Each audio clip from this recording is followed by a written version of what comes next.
titre de la présidence du FASO, le Conseil a adopté aujourd'hui un décret instituant l'initiative présidentielle pour la santé. Ce qu'il faut dire ici, c'est que c'est la matérialisation de la vision du président du FASO et surtout sa volonté résolue d'apporter des réponses pertinentes et dans les meilleurs délais à un certain nombre d'insuffisances en termes de qualité et d'offre de soins au Burkina Faso. Des insuffisances qui sont en lien, d'une part, avec les plateaux techniques, mais d'autre part également avec l'indisponibilité, par exemple, de produits sanguins au niveau donc des services déconcentrés. Tout cela étant à l'origine donc de beaucoup d'évacuations sanitaires. Donc, pour cette initiative présidentielle pour la santé, il faut retenir essentiellement 4 composantes que sont la construction et l'équipement de 55 centres médicaux communaux.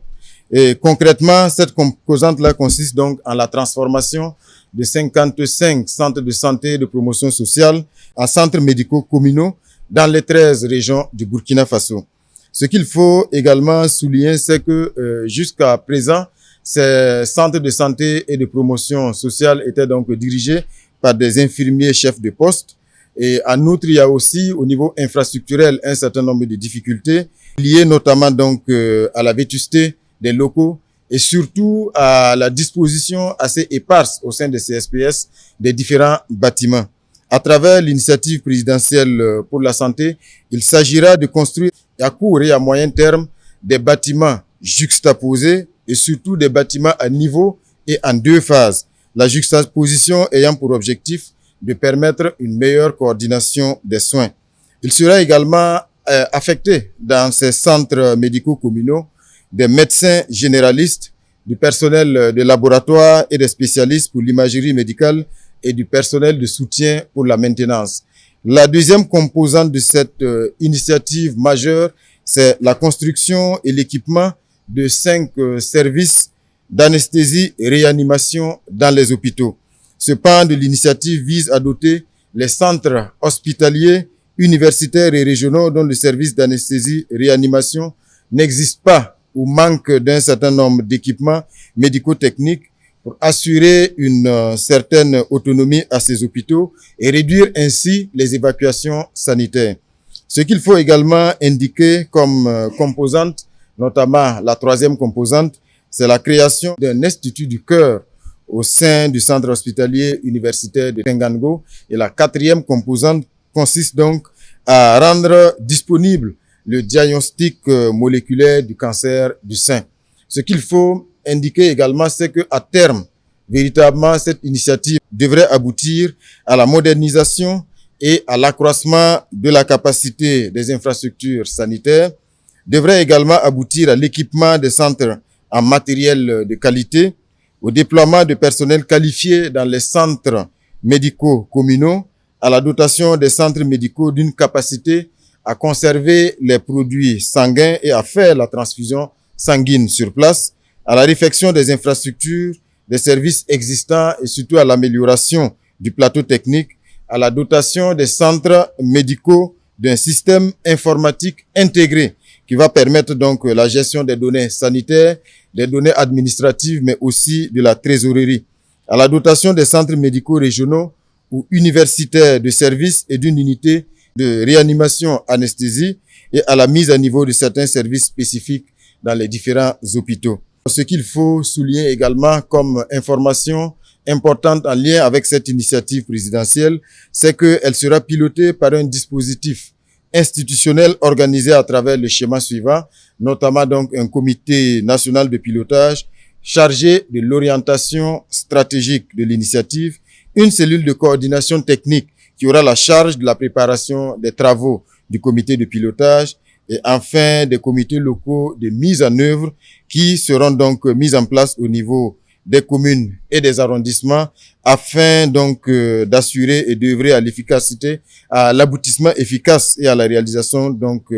des différentes composantes. Le financement de cette initiative présidentielle pour la santé sera assuré par la participation au niveau donc des communautés locales, la contribution bien sûr de l'initiative présidentielle, mais aussi l'appui du ministère en charge de la santé. Cette initiative présidentielle pour la santé sera logée au Bureau national des grands projets. Suite donc au travail qui a été fait par le ministère en charge de l'urbanisme par rapport donc à l'appurement du passif immobilier, le gouvernement a donc décidé aujourd'hui d'adopter ce décret portant organisation d'une opération spéciale de délivrance de titres fonciers. Le travail qui a été fait par le ministère en charge donc de l'urbanisme a permis d'identifier 49 promoteurs immobiliers qui pourraient être en règle et dont 180 000 parcelles qui sont au niveau de 127 sites pourraient faire donc l'objet de régularisation. Le gouvernement a donc décidé d'organiser une opération spéciale de délivrance des permis urbains d'habiter à travers donc la simplification de la composition des dossiers de demande de ce titre-là. Il y a certaines pièces qui ne seront plus exigées par donc au profit des demandeurs. Il s'agit entre autres de l'extrait cadastral ou bien de la quittance de la taxe de résidence. Il s'agit également de la mise en place d'un dispositif allégé, d'un dispositif spécial qui consiste donc à identifier des lieux précis au niveau desquels nous allons regrouper l'ensemble des acteurs qui interviennent donc dans le processus de délivrance des permis urbains d'habiter. Il s'agit également donc de l'institution de coûts forfaitaires qui vont être donc payés par les acquéreurs en fonction des zones et également en fonction des superficies des parcelles. Également, la question de la célérité n'a pas été omise parce que nous envisageons en tout cas réduire à travers cette opération-là fortement les délais de traitement, donc de délivrance du permis urbain d'habiter. Et nous nous sommes donc fixés un délai de 72 heures pour disponibiliser ce titre de jouissance-là. Et on pense que l'adoption de ce décret, en tout cas, va permettre aux différents acquéreurs bénéficiaires de pouvoir donc assurer la sécurité foncière de les différentes parcelles. Au courant de l'année 2023, une nouvelle loi a été votée pour régir désormais l'activité de promotion immobilière au Burkina Faso. Cette loi comporte des innovations majeures et qui vise entre autres à recentrer l'activité de la promotion immobilière autour de la production de logements, à limiter les superficies qui sont réservées à l'activité de la promotion immobilière à 5 hectares par projet et par promoteur immobilier et à surtout exclure les terres rurales qui sont destinées aux activités agro-silvo-pastorales.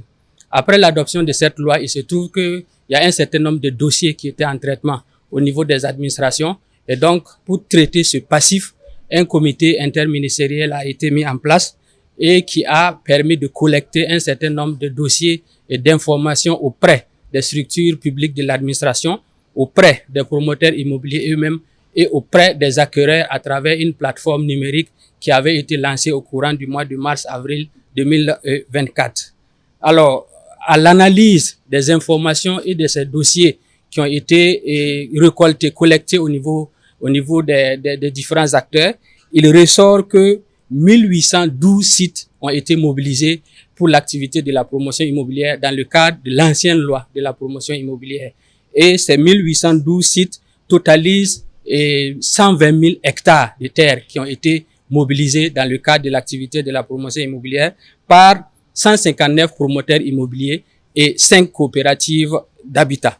Alors, sur la base de ces informations reçues, une grille d'analyse a été élaborée qui a permis d'analyser ces différents dossiers qui ont été reçus. Et cette grille d'analyse comporte certains paramètres, dont notamment l'existence d'un titre foncier pour les différents sites, l'existence d'une autorisation de lotir pour ces sites, l'existence d'un plan d'aménagement validé,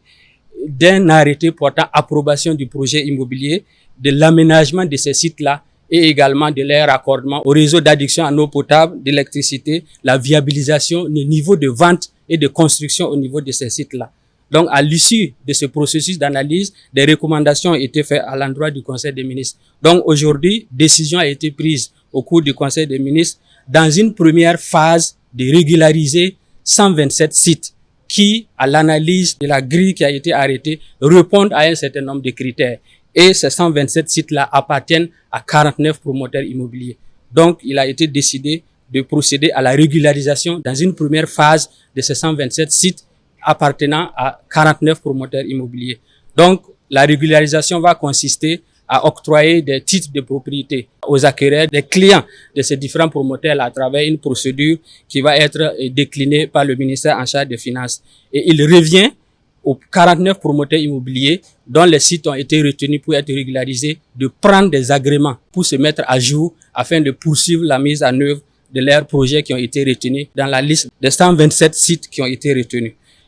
Il faut retenir également qu'un plan d'action a été adopté pour traiter tous les autres sites qui ne sont pas passés dans le cadre de cette première phase-là, au cas par cas. Donc, on invite tout le monde à la patience et à attendre les instructions, en tout cas les informations qui vont être fournies par le ministère. Donc, il faut rassurer les uns et les autres que l'activité de la promotion immobilière est régie par une nouvelle loi et il est interdit aux promoteurs immobiliers de procéder à la vente des terrains nus. Donc,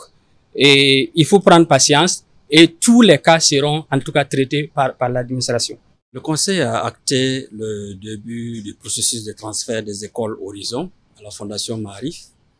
en procédant déjà à l'adoption de ce décret qui remet la gestion sous la tutelle du ministère de l'Éducation nationale en vue de son transfert définitif à la Fondation Maarif. Je dois dire que c'est un processus qui est en cours depuis déjà plusieurs années et qui nous permettra de nous conformer comme dans plusieurs autres pays dans la sous-région et rester en phase avec les accords que nous avions passés avec la Turquie. Il est important de préciser que ce transfert tient compte de deux faits majeurs. Le premier, c'est de faire en sorte que la qualité de l'enseignement qui est dispensé dans ces écoles soit maintenue. Et ça, c'est déjà acté. Et le deuxième, c'est de faire en sorte que le cycle scolaire aussi soit respecté. Donc, la prise de ce décret est un premier pas qui nous permettra ensuite d'amorcer la phase de transfert et qui va être concrètement consacrée par l'installation de la Fondation Maarif ici au Burkina, comme ça l'a été dans tous les pays de la sous-région. Et cela va apporter un coup de pouce donc à notre coopération avec la Turquie. Au titre du ministère de la Santé et de l'Hygiène publique, nous avons fait au Conseil une communication orale relative au suivi sanitaire des pèlerins burkinabés de retour du Hadj.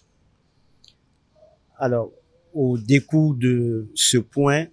sur 3048 pèlerins revenus de la Mecque, nous avons identifié 19 cas suspects de Covid, c'est-à-dire des pèlerins qui présentaient soit de la fièvre, soit une toux, soit des difficultés respiratoires. Et ces 19 cas suspects ont été soumis à des tests de dépistage et au décours de ces tests, aucun cas ne s'est révélé positif. Donc, à la date du 2 juillet, sur l'ensemble des pèlerins burkinabés qui sont rentrés du Hadj, aucun cas de Covid-19 n'a été dépisté. Je voudrais donc, au nom du Conseil, rassurer les populations de ce que la situation est sous contrôle et encourager toute personne qui présenterait de la fièvre, des difficultés respiratoires, une toux, à consulter au niveau des services de santé, mais aussi à appeler le numéro d'urgence qui a été mis en place à cet effet.